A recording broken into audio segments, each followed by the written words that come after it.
UBA. César, buen día, ¿qué tal? ¿Cómo le va?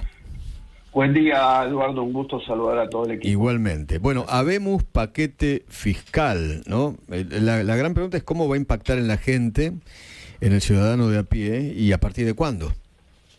Bien, ¿cómo va a impactar en bienes personales en primer lugar? Sí, que son los dos grandes temas, bienes personales y ganancias. Los principales aspectos de bienes personales es que, en primer lugar, la clase media va a dejar de pagar el impuesto, o si queda pagando va a pagar mucho menos, porque elevan en forma significativa ya para el año 2023, que va a vencer en agosto de este año, el mínimo no imponible, que estaba en 27 millones de pesos y llega a 100 millones de pesos. Era absurdo el mínimo no imponible que tenía bienes personales. Se ha popularizado este impuesto y mucha gente que no estaba en condiciones y no tenía capacidad económica para pagarlo, lo tenía que pagar. Afectaba mucho a los jubilados también, porque no tienen rentas activas y le iba mordiendo este impuesto una gran parte del patrimonio. En segundo lugar, hay una reducción de alícuotas de bienes personales. Las que estaban vigentes eran exorbitantes, porque llegaban hasta el 2,25%. Con esto se evita litigios de confiscatoriedad que en muchos casos generaba este impuesto a los bienes personales. ¿Y la alícuota de cuándo va a ser? Sí. ¿De cuánto Las alícuotas, que actualmente llega al 2,25, tiene un tope para el 2023 del 1,50, ¿sí? Y no discrimina entre bienes en la Argentina o bienes en el exterior, y para los años siguientes va reduciéndose 0,25%, o sea que para el 2024 va a ser 1,25, para el 2025 1%, para el 2026 0,75, hasta llegar al 2027 del 0,25, que es una alícuota razonable. ¿Y se va a poder ¿sí? pagar 5 años seguidos? ¿De una? Así es, ahora. así es. Ahí existe la posibilidad de pagar 5 años juntos, 2023 en adelante, con una alícuota reducida del 0,45 anual. Con esto el contribuyente tiene 3 ventajas. Primero, le sale más barato la alícuota por 5 años. En segundo lugar, ya no, por 5 años no va a tener que pagar más bienes personales, aun cuando incremente su patrimonio. Esto es importante.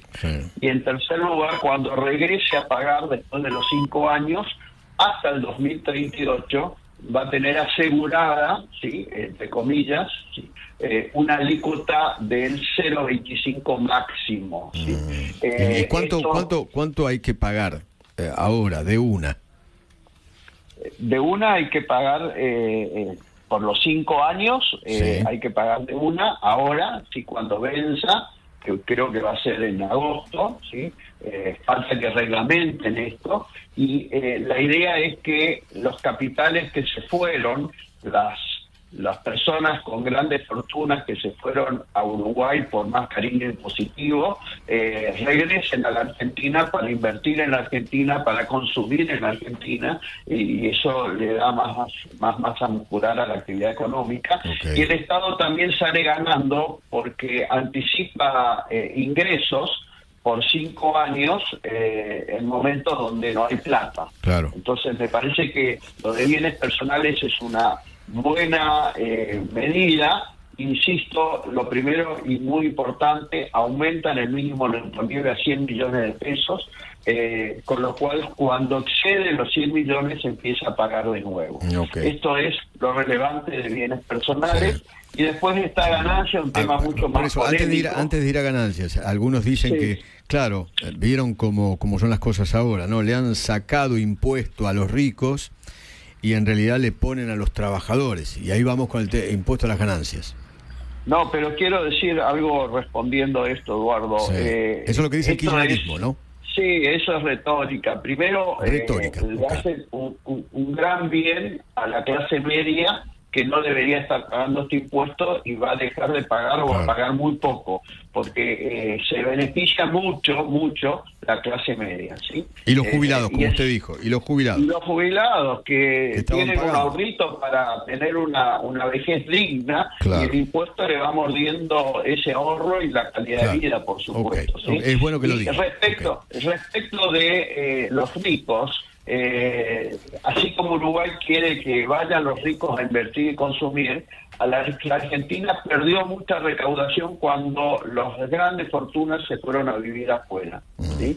Y yo creo que el efecto de la baja de impuestos respecto del regreso de los que se fueron es mucho más significativo que para que regresen. ¿Sí? César, le puedo conversando con César Lindin, el profesor titular de impuestos de la UBA. ¿Nos metemos en el tema ganancias, César?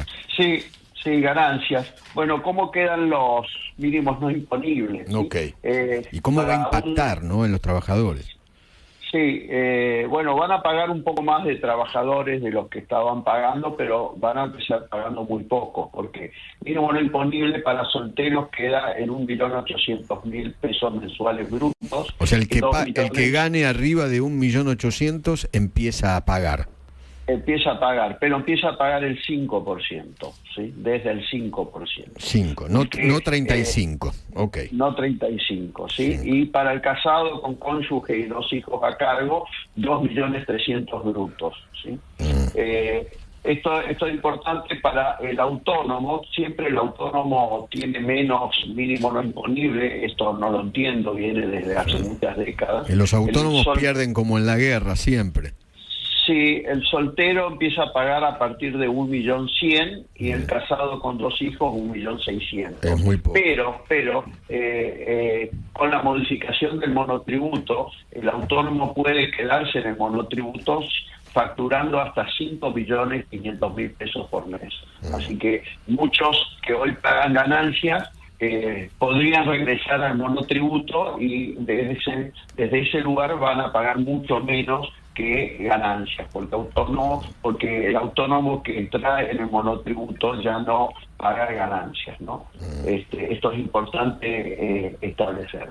Bueno, se derogan unas últimas exenciones incorporadas por el gobierno anterior, algo de horas extras que estaban exentas las diferencias de horas extras entre las horas extras ordinarias y extraordinarias, y algunas guardias obligatorias, activas o pasivas, respecto del personal de salud. Y un aspecto muy importante, este mínimo no imponible se va a actualizar en septiembre, ¿sí? O sea que no queda fijo todo el año, y además el Poder Ejecutivo está facultado para aumentarlo cuando lo crea conveniente en este año 2024, y a partir del año siguiente, del año 2025, cada 6 meses se va a actualizar el mínimo no imponible. Esperemos que la inflación no le pegue durante esos 6 meses al mínimo no imponible, porque acá hay un debate, ¿sí? Si el salario es ganancia o no es ganancia, ¿no? Y yo quiero decirlo en un aspecto muy académico y científico. Una parte del salario no es ganancia y esa parte es el mínimo no imponible. Lo que excede el mínimo no imponible es ganancia, ¿sí? No es que es ganancia y no es ganancia. Una parte no es ganancia y esa parte que no es ganancia es el mínimo no imponible. Los secretarios generales de los sindicatos, por ejemplo, Palazzo va a ir a la justicia porque va con el argumento de el salario no es ganancia. Todo el salario no es ganancia. En los sistemas tributarios de todo el mundo moderno, los salarios pagan impuestos a las ganancias y pagan mucho más que en la Argentina, ¿sí? Lo que pasa es que acá se viene una segunda etapa, o debe venirse una segunda etapa de baja de impuestos, de los impuestos más distorsivos, que eso creo que quedará para el año que viene. Claro, impuesto al cheque o el país, retenciones. Claro. En el podio está ingresos brutos, que esto lo tienen que hacer las provincias. Después le sigue la retención de exportaciones, impuesto a los débitos y créditos bancarios, y no me alcanza 3 en el podio porque tengo que poner impuesto país también. Claro. César, Guillermo Laborda, un gusto. También hay un capítulo de moratoria, sobre todo para la gente que no pudo pagar impuestos en estos años, que realmente fueron años y siguen siendo en muchos casos años de recesión. ¿Cómo queda la moratoria?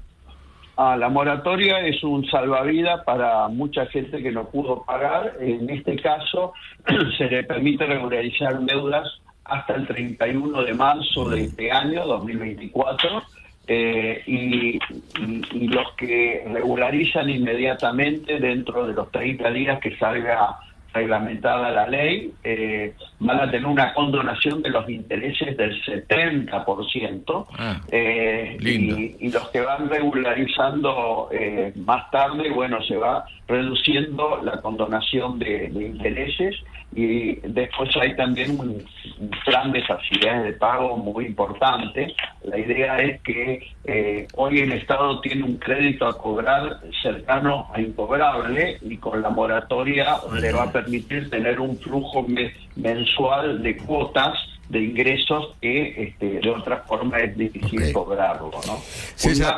Un dato importante, disculpe Eduardo, es que esta es la quinta moratoria en 15 años, con lo cual cada 3 años promedio hay una moratoria.